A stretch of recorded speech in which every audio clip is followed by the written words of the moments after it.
जो स्कोर आपका रहता है उस स्कोर के अकॉर्डिंग आप पर्टिकुलर सब्जेक्ट को अपनी वीकनेस मान लेते हैं। ऐसा नहीं है कि हमारे 2 सब्जेक्ट तो एकदम परफेक्ट हैं और एक सब्जेक्ट मेरा केवल वीक है और मेरे मार्क्स 400 आ रहे हैं। नो, बायो और केमिस्ट्री मेरा अच्छा है, फिजिक्स मेरा कंपैरेटिवली वीक है।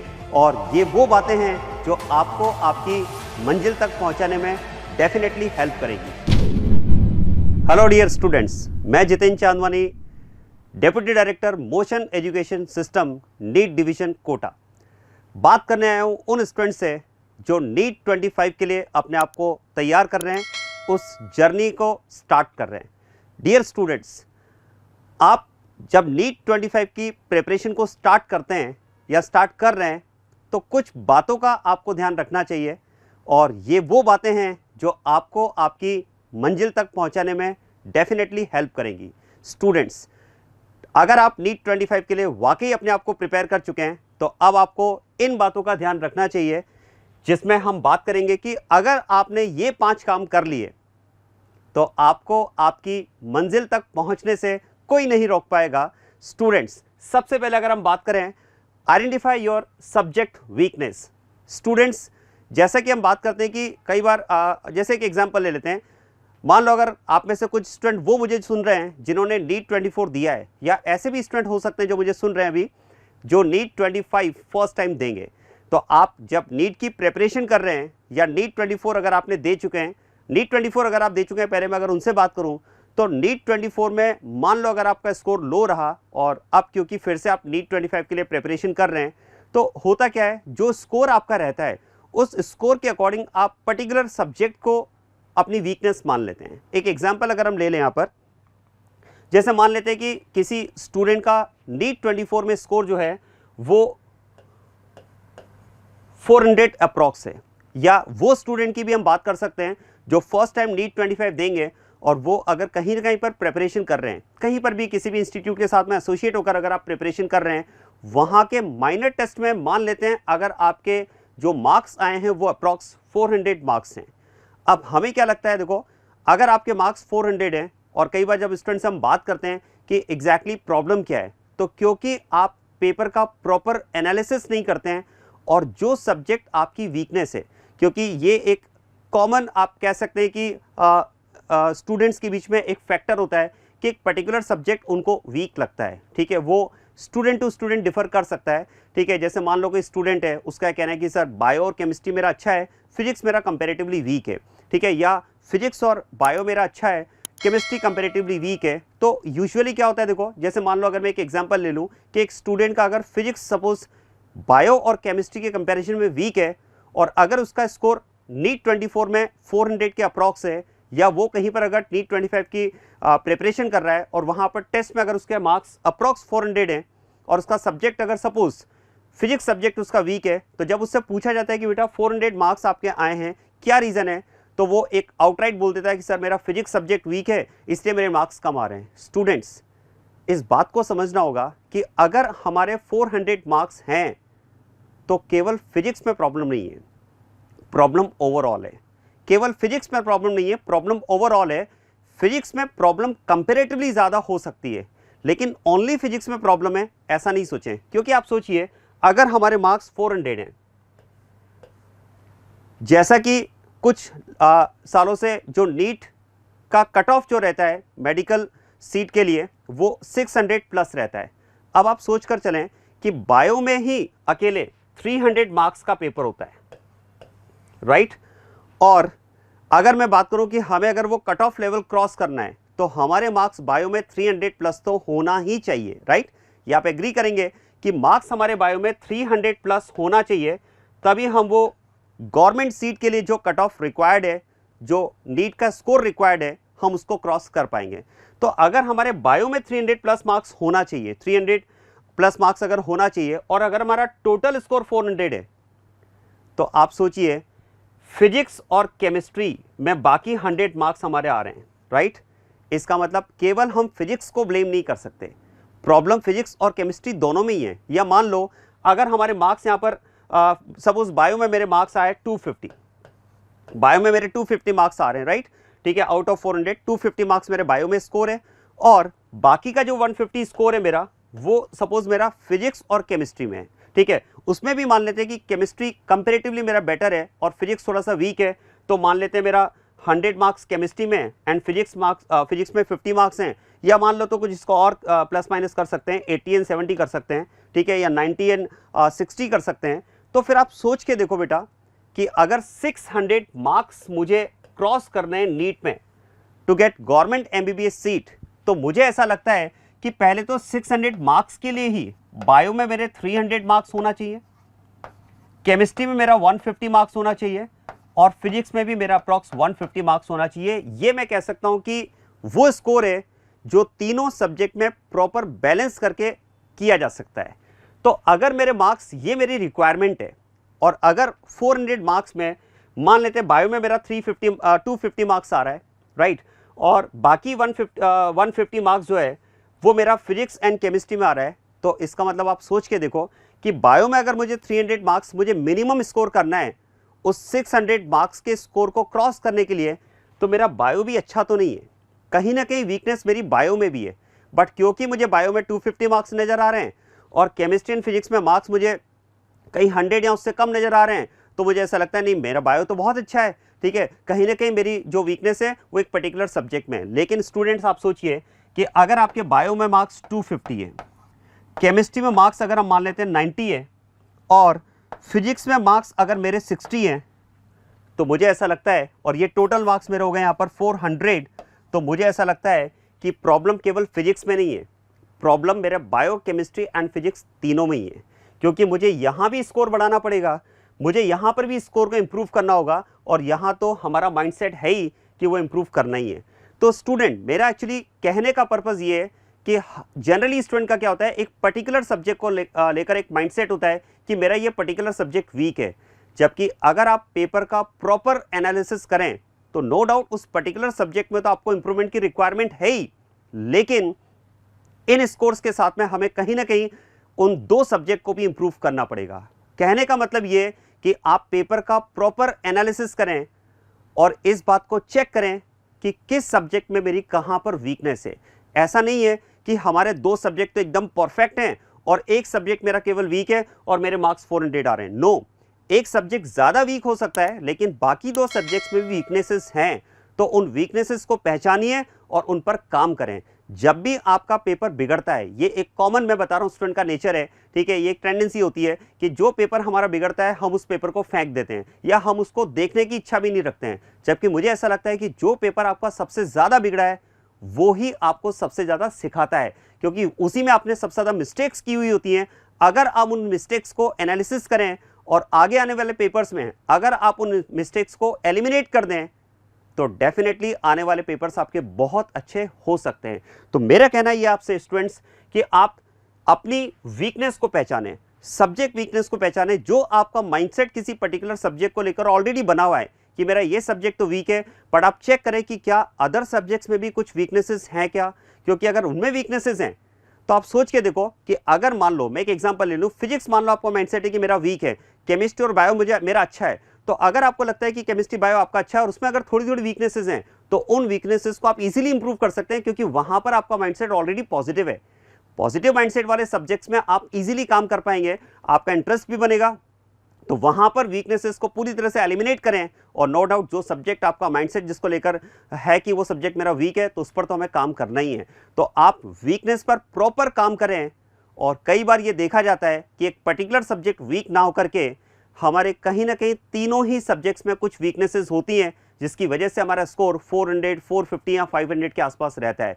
तो स्टूडेंट एक पर्टिकुलर सब्जेक्ट को फोकस ना करके हर सब्जेक्ट की वीकनेस को फोकस करें, तो डेफिनेटली आप उस मैजिकल फिगर जो कि 600 प्लस मार्क्स का है गवर्नमेंट एमबीबीएस सीट के लिए, आप उसको क्रॉस कर सकते हैं।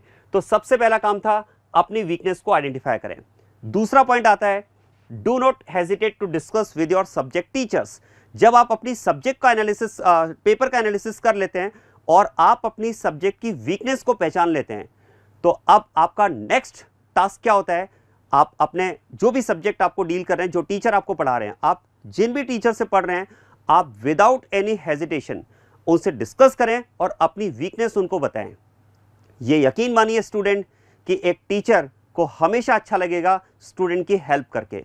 कोई भी टीचर ऐसा नहीं हो सकता कि जो स्टूडेंट की हेल्प ना करें या आप उनसे हेल्प की डिमांड करें, सब्जेक्ट में आप उनसे हेल्प मांगें और वो इग्नोर करें, ऐसा नहीं है। हर टीचर का स्टूडेंट को पढ़ाने का एक सपना होता है, ठीक है, स्टूडेंट की हेल्प करना उसका सपना होता है और स्टूडेंट का सिलेक्शन उसका सपना होता है। तो आप अपने टीचर्स के साथ में बिल्कुल कॉन्फिडेंस के साथ में डिस्कस करें, हेजिटेट ना करें और अपनी सब्जेक्ट की वीकनेस उनसे शेयर करें और फिर उनके गाइडेंस में आगे की जर्नी को तय करें।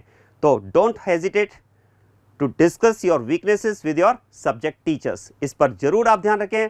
कई बार देखा जाता है कि स्टूडेंट सब्जेक्ट में वीक है और वो अपने आप में उसमें स्ट्रगल करता रहता है, टीचर से डिस्कस नहीं करता है और फिर वो सब्जेक्ट में इंप्रूव नहीं कर पाता है। ये कई बार देखा जाता है कि मान लो आपके इस टेस्ट में 400 मार्क्स हैं, आपको लगता है कि मेरा फिजिक्स में स्कोर लो रहा या केमिस्ट्री में स्कोर लो रहा या मेरी इन सब्जेक्ट की ये वीकनेसेस हैं, तो आपको क्या लगता है, कोई बात नहीं, अब मैं और अच्छे से तैयार करूंगा, नेक्स्ट पेपर में बहुत अच्छा दूंगा, सर से क्या डिस्कस करना है। फिर जब नेक्स्ट पेपर में फिर से जब आपका स्कोर लो होता है, हो सकता है कि फिर से आप अपने आप को मोटिवेट करें कि नहीं मैं अगले टेस्ट में और अच्छे से तैयारी करूंगा, मैं इन वीकनेसेस पे काम करूंगा। आप अपने टीचर से डिस्कस नहीं कर रहे हैं, खुद उस सब्जेक्ट के साथ में स्ट्रगल कर रहे हैं और फिर जब अगले टेस्ट में फिर से कहीं ना कहीं स्कोर लो रहता है तो फिर आप डीमोटिवेटेड फील करने लगते हैं। स्टूडेंट, जहां आपको लगता है कि आपने सब्जेक्ट का एनालिसिस किया है और आपने अपनी वीकनेस को आइडेंटिफाई कर लिया है, तो मेरा यकीन मानिए कि ये बेस्ट काम होगा कि आप उस वीकनेस को अपने सब्जेक्ट टीचर से जरूर डिस्कस करें और उनकी गाइडेंस में अगले टेस्ट की तैयारी करें,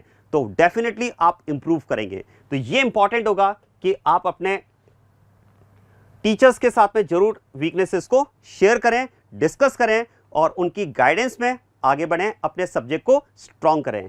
थर्ड आता है कि balance in theory and question practice. ये कई बार देखा जाता है कि स्टूडेंट या तो थ्योरी पर बहुत ज़्यादा फोकस करते हैं या थ्योरी को बिल्कुल भी नहीं पढ़ते हैं और केवल क्वेश्चन प्रैक्टिस करते रहते हैं।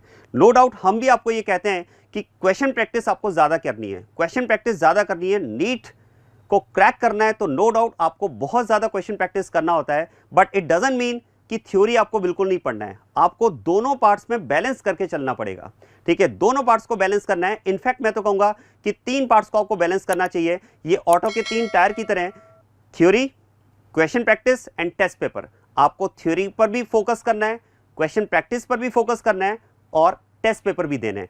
इन तीनों में प्रॉपर बैलेंस करके अगर आप आगे बढ़ेंगे तो नीट 25 में आपकी सीट पक्की है।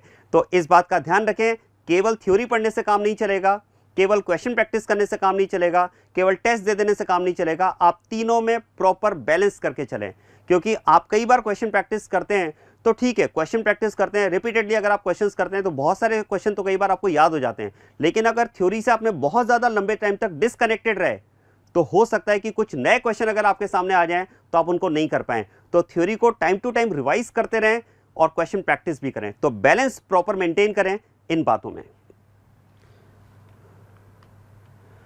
उसके बाद में नेक्स्ट आता है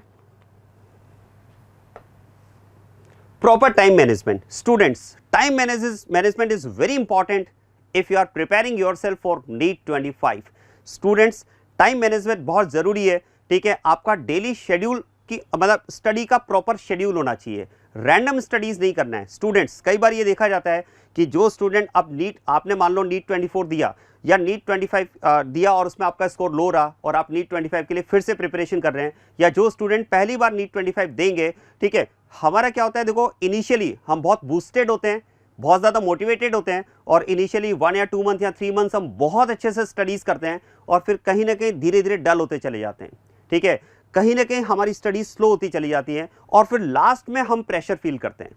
या कई बार ऐसा होता है कि इनिशियली हम बहुत स्लो चलते हैं, ठीक है, एकदम मतलब बहुत ज़्यादा प्रॉपर शेड्यूल में स्टडी नहीं करते हैं और जैसे जैसे टाइम कम होने लगता है फिर हम वहाँ पर थोड़ा सा स्टडीज़ पे ज़्यादा फोकस्ड हो जाते हैं और फिर वहाँ पर प्रेशर फील करने लगते हैं। स्टूडेंट, आप ये मानकर चलें कि जिस दिन से आपने नीट 25 की प्रिपरेशन स्टार्ट की है वो दिन भी आपके लिए उतना ही इंपॉर्टेंट होगा जिस दिन आपका नीट 25 का पेपर होगा, उससे एक दिन पहले वाले दिन की हम बात करें।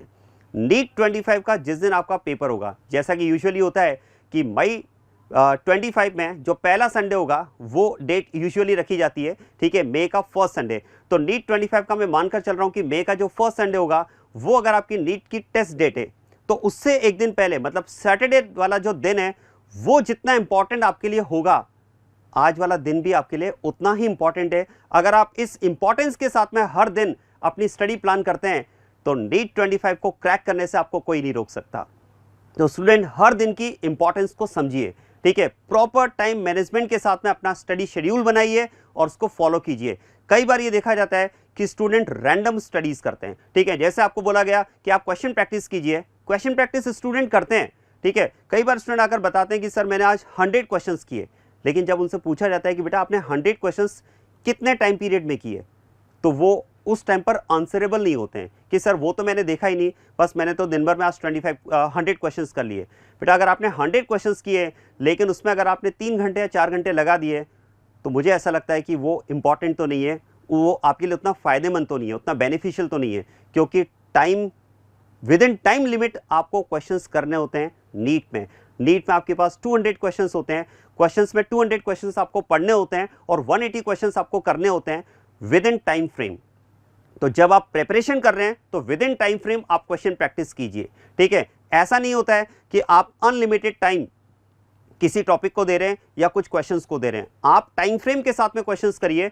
हो सकता है कि इनिशियली क्वेश्चंस आपसे नहीं बने, ठीक है। मैं आपसे ऐसा भी नहीं बोल रहा हूं कि आप कोई ऐसा टारगेट बना लें जो अचीवेबल ना हो, ठीक है। टारगेट आप ऐसा बनाएं जो अचीवेबल हो। इनफैक्ट मैं तो ये कहूंगा कि मैं आपको सजेस्ट करूंगा कि आप ऐसा कर सकते हैं कि जैसे मान लो आपने केमिस्ट्री के क्वेश्चन स्टार्ट किए, पहले 1 घंटे जो आपकी नॉर्मल स्पीड है आप उसके अकॉर्डिंग 1 आवर में क्वेश्चंस करिए और ये चेक करिए कि 1 आवर में जो आपकी नेचुरल स्पीड है, जो आपकी नॉर्मल स्पीड है, उसमें आप कितने क्वेश्चंस कर पा रहे हैं। मान लेते हैं कि आपने 20 क्वेश्चंस आपने किए, आपने अपनी नेचुरल स्पीड के अकॉर्डिंग। अब 20 क्वेश्चंस अगर आप कर पा रहे हैं तो अपना टारगेट बनाइए आगे के लिए कि मुझे अब इस बात पर काम करना है कि मैं 1 घंटे में 25 क्वेश्चंस कर पाऊं, मतलब मुझे स्पीड को बढ़ाना है। ऐसा नहीं है कि आपने पहले से डिसाइड कर लिया कि मुझे 1 आवर में 60 क्वेश्चन करने हैं। अगर आपकी नेचुरल स्पीड 20 क्वेश्चंस करने की है और आपने टारगेट 60 का बना लिया और जो वो अचीव नहीं होता है तो फिर आप डिमोटिवेटेड फील करते हैं। तो हम काम उल्टा करेंगे, हम पहले अपनी नेचुरल स्पीड के अकॉर्डिंग चेक कर लेंगे कि 1 आवर में हम कितने क्वेश्चंस कर पा रहे हैं। अगर मैं 20 क्वेश्चंस कर पा रहा हूं तो अब मेरा टारगेट 25 क्वेश्चंस करने का है। अगर मैं 25 कर पा रहा हूं तो मेरा टारगेट 30 क्वेश्चंस करने का है। जैसे ही मैं 20 से 25 पे चला जाऊंगा, शिफ्ट हो जाऊंगा, तो मैं नेक्स्ट टारगेट बनाऊंगा 30 क्वेश्चंस करने का।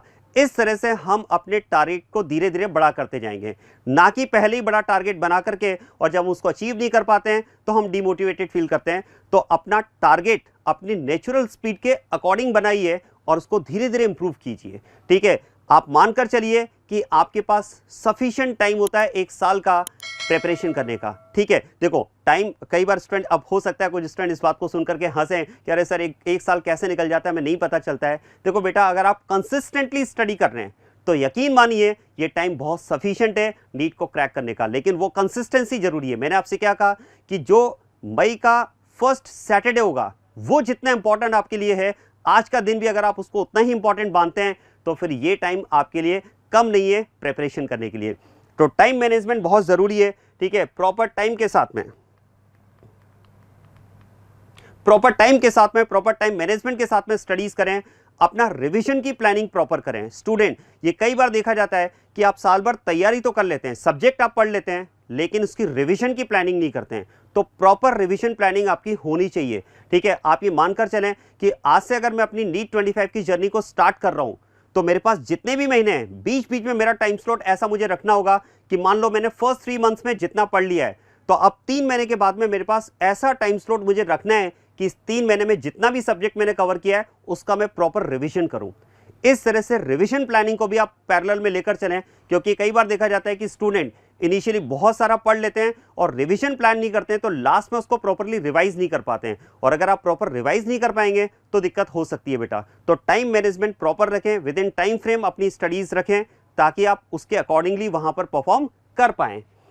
और उसके बाद में लास्ट में आता है बी मोटिवेटेड। आपको अपने आप को साल भर मोटिवेटेड रखना है। स्टूडेंट, अगर आपने ठान लिया है कि मुझे डॉक्टर बनना है, तो फिर उस डॉक्टर बनने की जर्नी में आपको डीमोटिवेट कभी भी नहीं होना है। आप अपने आप को मोटिवेटेड रखें और इसके लिए जरूरी होता है कि आप अपने फैमिली मेंबर्स के साथ में, अपने फ्रेंड्स के साथ में, अपने टीचर्स के साथ में हमेशा कनेक्टेड रहें। कई बार ये देखा जाता है कि स्टूडेंट प्रिपरेशन करते टाइम ये सोच लेते हैं कि नहीं, अब मुझे किसी से बात नहीं करना है, 1 साल तक बिल्कुल मैं अकेला रहूंगा और मुझे बस अपनी पूरी प्रिपरेशन पर फोकस करना है। स्टूडेंट, ऐसे कई बार ऐसे टाइम आएंगे जहां पर हो सकता है कि आप थोड़ा सा नेगेटिव फील करें, डीमोटिवेटेड फील करें और आपको वहां पर किसी न किसी सपोर्ट की जरूरत होती है।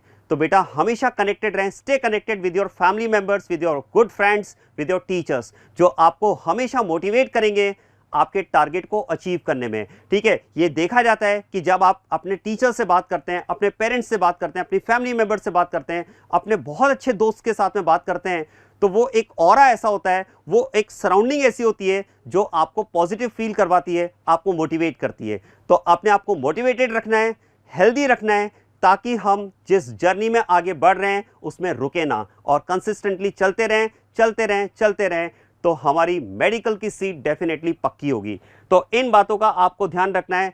अगर आपने कर लिए ये 5 काम तो बनेगा हमारा काम और हम बनेंगे डॉक्टर नीट 25 को क्रैक करके।